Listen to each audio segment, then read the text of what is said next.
The late afternoon sun cast long shadows across Maple Street as I pulled my truck into the driveway, the engine ticking as it cooled.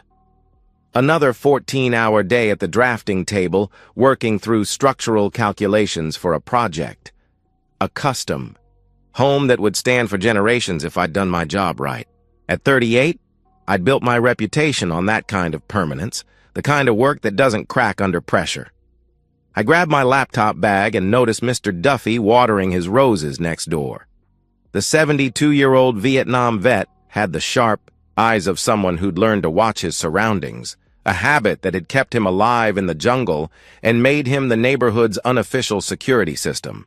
"Evening, Magnus," he called, lowering his hose. "How's the place coming along?" Foundations poured. Should be framing next week.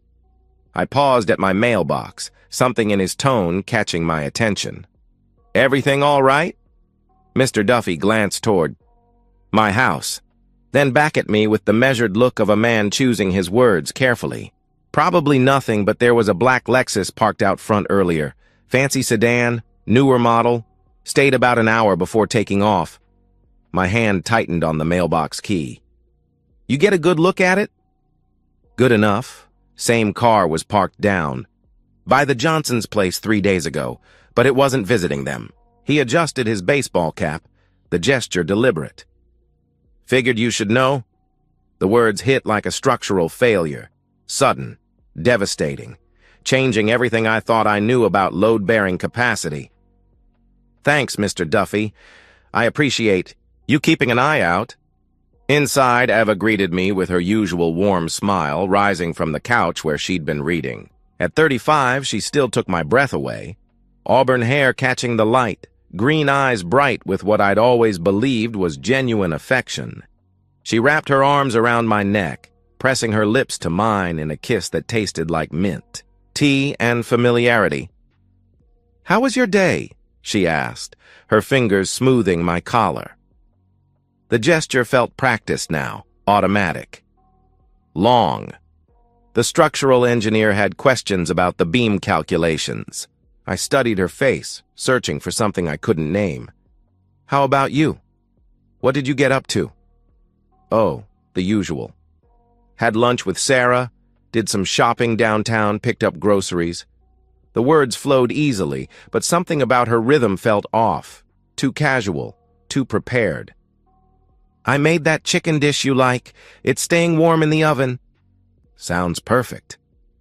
I kissed her forehead, breathing in her perfume. Had she always worn this scent, or was it new? How many details had I stopped noticing in 5 years of marriage? During dinner, I found myself cataloging her responses like structural elements under stress. The way she described her lunch with Sarah, too many specifics about the restaurant, too few about the conversation, her mention of shopping but no bags in sight, the careful way she avoided meeting my eyes when discussing her afternoon. "You seem distracted," Eva said, refilling my water glass. "Everything okay?" "Just thinking about work." I forced a smile. "The project has some challenging angles."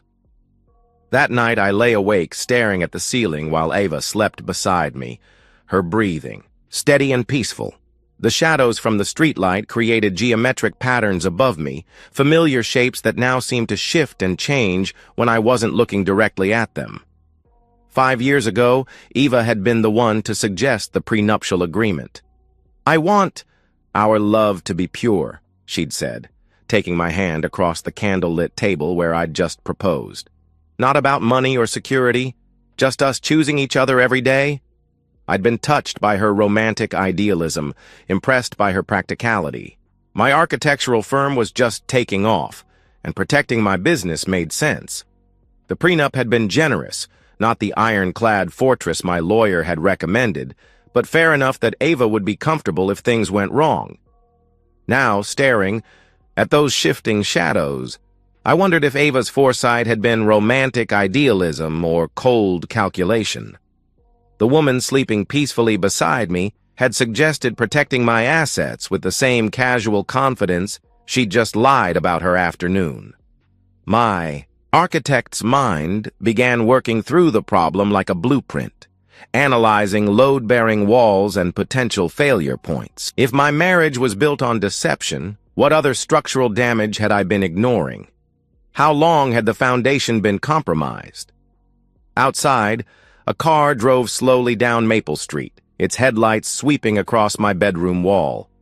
I found myself listening for the sound of a luxury engine, the whisper of expensive tires on asphalt.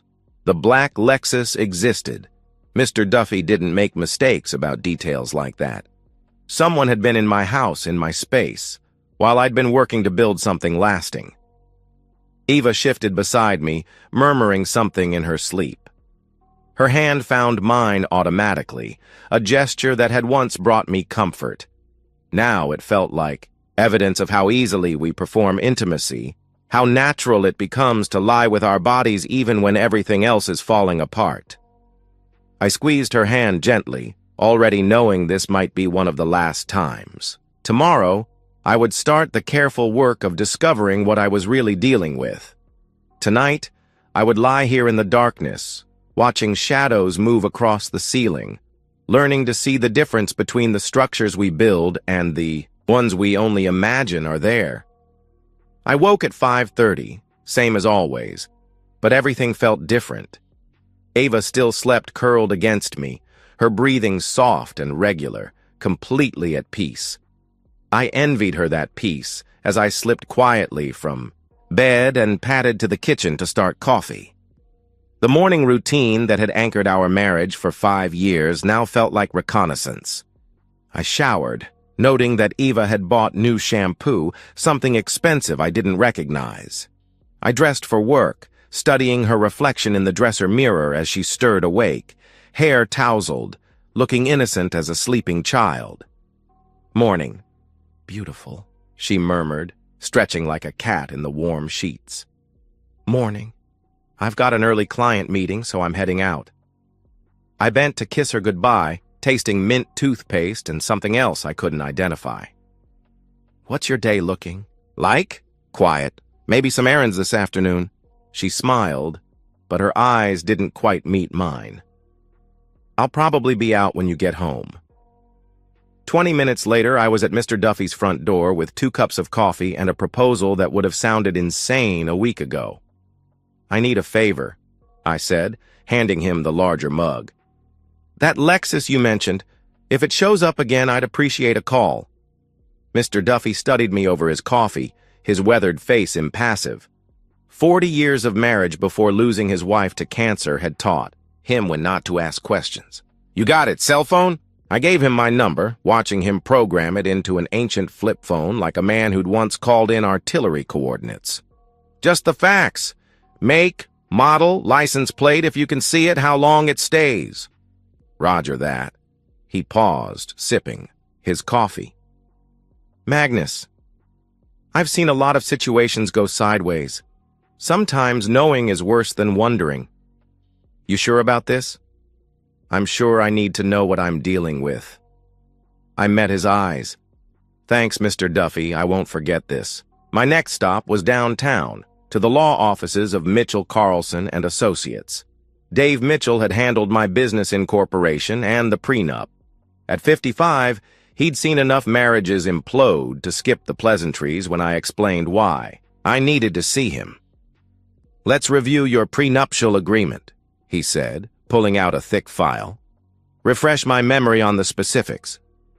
As he spread the documents across his desk, the irony hit me again. Eva had insisted on reasonable terms. She'd keep her personal assets, receive modest support for 2 years if we divorced, maintain her car and jewelry. She'd even suggested adding a fidelity clause. "Interesting detail here," Dave said, pointing to page 3. "Adultery voids all support obligations and property claims." That was Eva's addition to the standard template. She suggested it herself. The memory felt surreal now. "Said marriage should be about commitment, not convenience." "Well, she built your escape hatch." Dave leaned back in his leather chair. "If you can prove infidelity, this prenup becomes a fortress. She walks away with what she brought in, nothing more." What constitutes proof? Video evidence is ideal. Photos work. Testimony from credible witnesses. The key is establishing a clear pattern of deception and adultery, not just suspicion. He fixed me with a serious look. Magnus, if you're going down this road, you need to be methodical. Document everything. Don't confront her until you have ironclad evidence. I understand. And Magnus? Dave's voice carried the weight of professional experience. Once you start this process, there's usually no going back. Make sure you're prepared for what you might find. I drove home with a different perspective, seeing my neighborhood through the lens of surveillance rather than comfort. Every parked car became suspicious, every routine interaction a potential witness. The subdivision I'd chosen for its family-friendly atmosphere now looked like a stage where private dramas played out behind manicured facades. Ava's Honda wasn't in the garage when I arrived. I spent the afternoon in my home office, supposedly working on a project, but actually researching private investigators and divorce precedents. The methodical nature of legal preparation soothed my analytical mind. This was just another complex project requiring careful planning and execution. At 4:15, my phone buzzed with a text from an unknown number. The Lexus is back. I closed my laptop and walked to the living room window. There it was, a black Lexus GS parked brazenly at my curb, license plate clearly visible in the afternoon sun. The audacity of it struck me like a physical blow. This wasn't some careful affair conducted in hotel rooms or distant locations. This was happening in my house, in my bed, while I worked to support the life Eva and I had built together. I memorized the license plate and retreated to my office to run the registration. 20 minutes of online searches revealed the owner, Bradley Morrison, 42, CEO of Morrison Development Group. I recognized the name from charity events Eva and I had attended. Married, 2 children, notorious for his aggressive business practices and his wife's expensive jewelry. The pieces were falling into place with the inexorable logic of a structural collapse. Ava's new interest in afternoon errands, her expensive shampoo, her casual lies about lunch dates and shopping trips, the fidelity clause she'd insisted on adding to our prenup, not romantic idealism, but guilty conscience-seeking absolution. My phone rang. Mr. Duffy, his voice calm and factual. Your visitor just left. 47 minutes total. Same pattern. As before. Parked, went to your front door, stayed inside until 5 minutes before you usually get home. Thank you. My voice sounded steady, professional. Inside, something was crystallizing. Not rage, but cold purpose. I owe you dinner for this. Just take care of yourself, son. And remember, sometimes the best revenge is living well. That evening. Ava returned home, glowing with what I now recognized wasn't happiness, but the afterglow of passion spent elsewhere. She kissed me hello with lips that had been kissing another man 2 hours earlier, her hands touching me with fingers that had traced another body in our bed. How was your afternoon? I asked, my voice betraying nothing. Boring. Ran some errands, stopped by the grocery store. She began preparing dinner, moving through our kitchen with the easy familiarity of 5 years. Sarah might come by this weekend. Is that okay? Of course. I watched her hands as she chopped vegetables, the same hands that had held another man, had guided him into our bed, had betrayed every promise she'd ever made me. I'll probably be working anyway. The project needs finishing. That night, I lay awake again while Eva slept peacefully beside me. But this time I wasn't studying shadows on the ceiling. I was designing my next move, planning each step. Tomorrow, I would be ready. In my jacket pocket, my old college baseball bat waited in the trunk of my car, 34 inches of ash wood that had helped me win a conference championship 20 years ago. Some tools never lose their purpose. They just find new applications. The call came at 2:47 p.m. on a Tuesday that had started like any other. Mr. Duffy's voice was steady, almost casual. Your friend in the Lexus just arrived. I was reviewing foundation specs when my phone buzzed, but those 7 words changed everything. The careful planning, the methodical evidence gathering, the cold preparation, it all crystallized into this moment. "Thank you," I said, closing my laptop with deliberate calm. "I'll take care of it from here." I drove home with my hand steady on the wheel, my breathing controlled, my mind sharp as architectural steel. The baseball bat lay in my trunk where it had waited for 3 weeks. Not a weapon of rage, but a tool of precise demolition. Every swing I'd ever taken had been calculated for maximum effect, and today would be no different. The black Lexus sat in my driveway like a monument to arrogance. Morrison hadn't even attempted discretion anymore. The car was positioned where anyone could see it, where Eva's neighbors would witness the daily corruption of my marriage.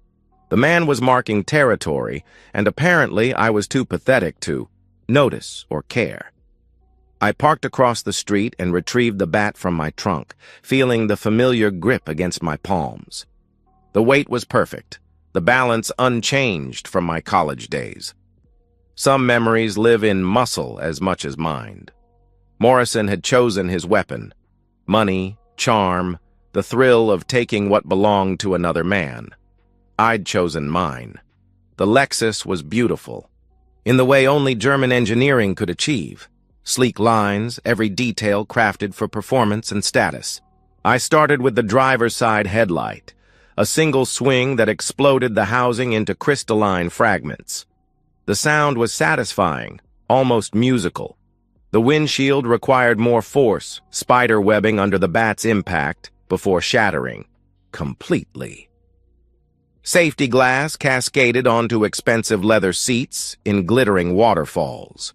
I moved methodically around the vehicle, passenger headlight, tail lights, side mirrors folding like broken wings under precise strikes. Each blow was therapeutic, releasing 3 weeks of controlled fury into productive demolition. The hood dented with a satisfying boom, the pristine paint job scoring under ash wood. Morrison's pride and joy transformed from luxury statement to twisted metal sculpture, every panel telling the story of consequences delivered with interest. Was breathing hard but thinking clearly when I pocketed the bat and approached my own front door. The house key turned smoothly in the lock. My house, my sanctuary, now violated by strangers playing out their sordid drama in spaces I'd designed for love and permanence. The sound hit me first. Eva's voice, breathless and urgent, coming from upstairs.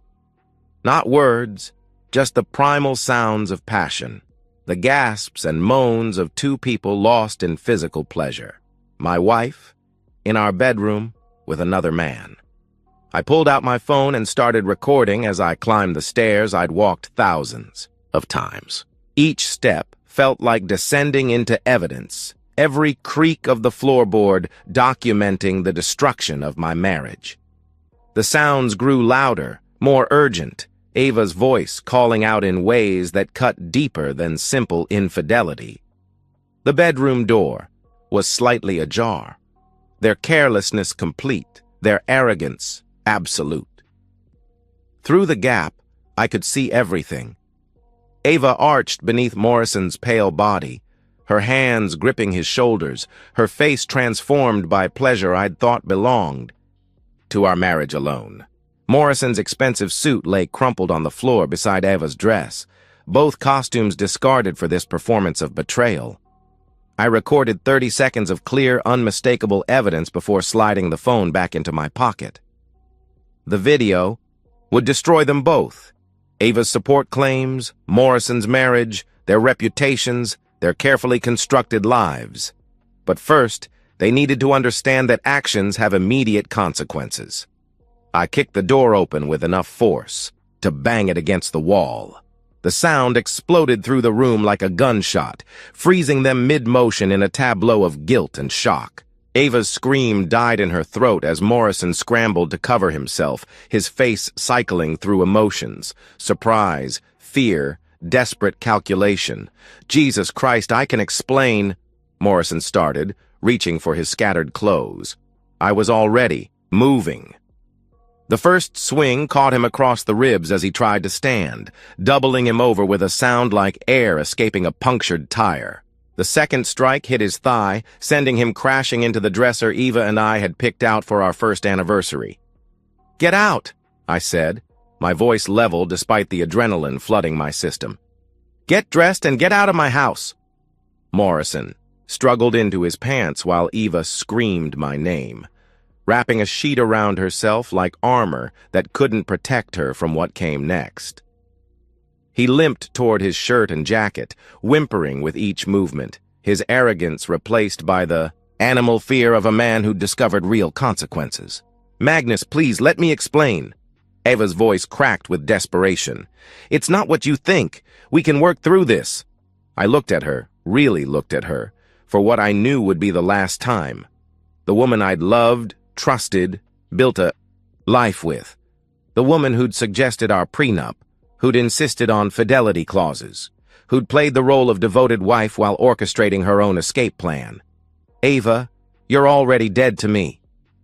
The words came out flat, emotionless, carrying the finality of a demolition order. "You have 30 minutes to pack what you need. Everything else stays here." Morrison had managed to get dressed, though his shirt was inside out and his expensive shoes unlaced. He limped toward the door, pausing only to look back at the wreckage of what had been his afternoon pleasure. "We'll talk about this like civilized people," he said, trying to salvage some dignity. There's nothing to discuss." I stepped aside to let him pass. "Check your driveway when you get home. Structural integrity is my specialty."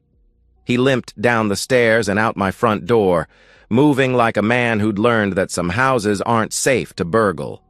Through the bedroom window, I watched him survey his destroyed Lexus, his face cycling through disbelief, rage, and fear. The car barely started, engine grinding against damaged components, but it limped away down Maple Street, trailing pieces of itself. Ava was still crying, still trying to explain when I began throwing her clothes out the bedroom window.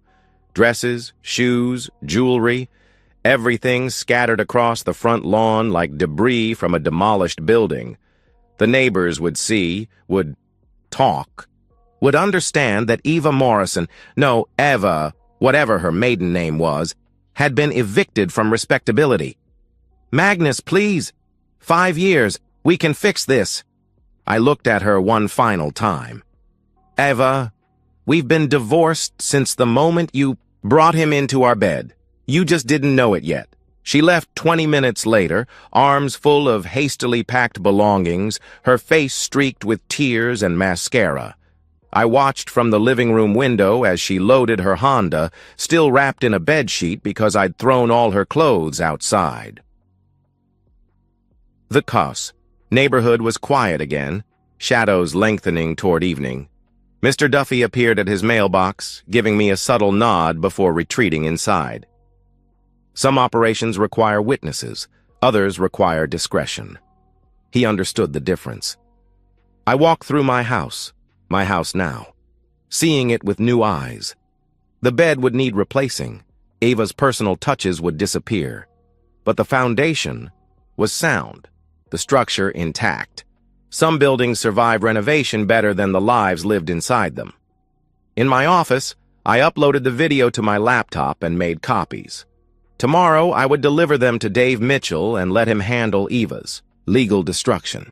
Tonight, I would research Bradley Morrison's home address and decide how to share my evidence with his wife.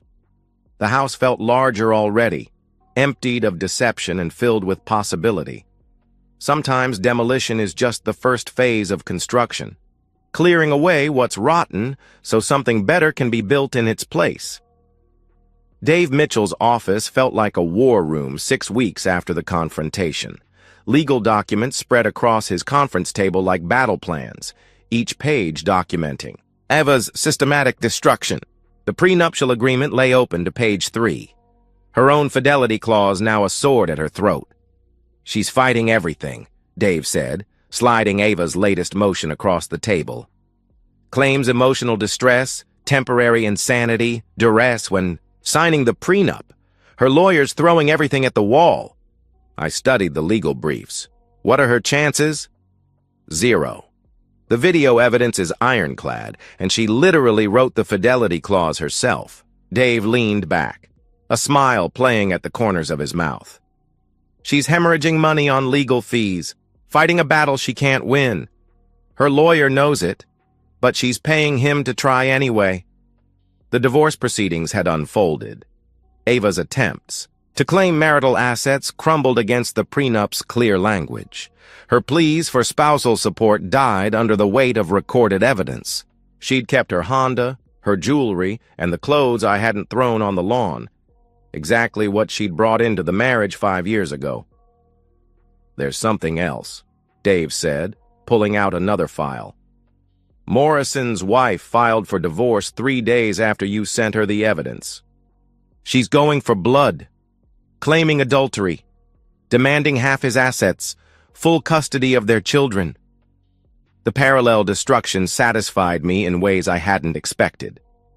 Morrison's wife had proven more ruthless than I'd imagined, hiring the most aggressive divorce attorney in the city and systematically dismantling her husband's comfortable life. She'd moved fast, freezing bank accounts and claiming the family home before Morrison could mount a defense. I'd done my research on Morrison's wife, Catherine, 40, former prosecutor turned full-time mother with a steel spine and connections throughout the legal community. My anonymous package had included the full video, Morrison's license plate information, and a timeline of his visits to my house. She'd used the intelligence like a tactical nuclear weapon.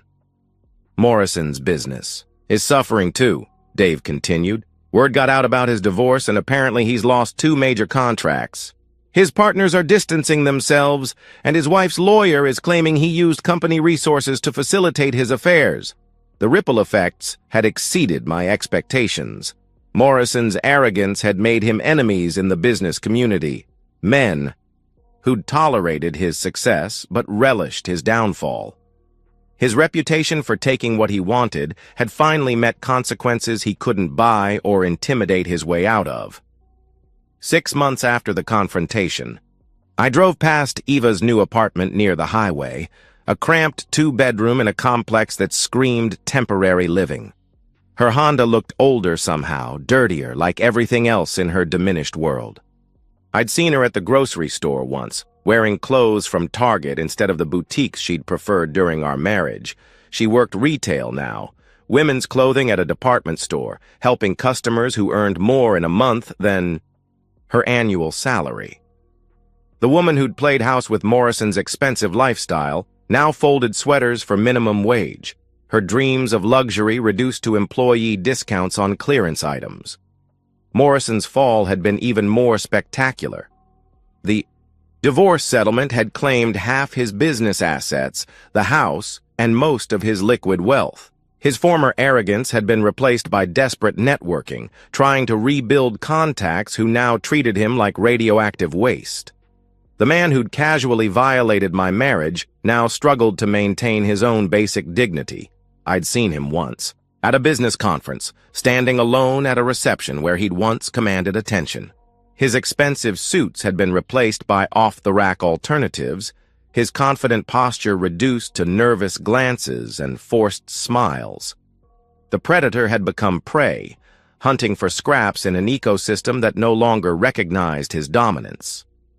The neighborhood had absorbed the drama with suburban discretion. Ava's belongings scattered on the lawn had provided weeks of whispered conversations, but the details had been contained to knowing glances and carefully neutral inquiries about my well-being.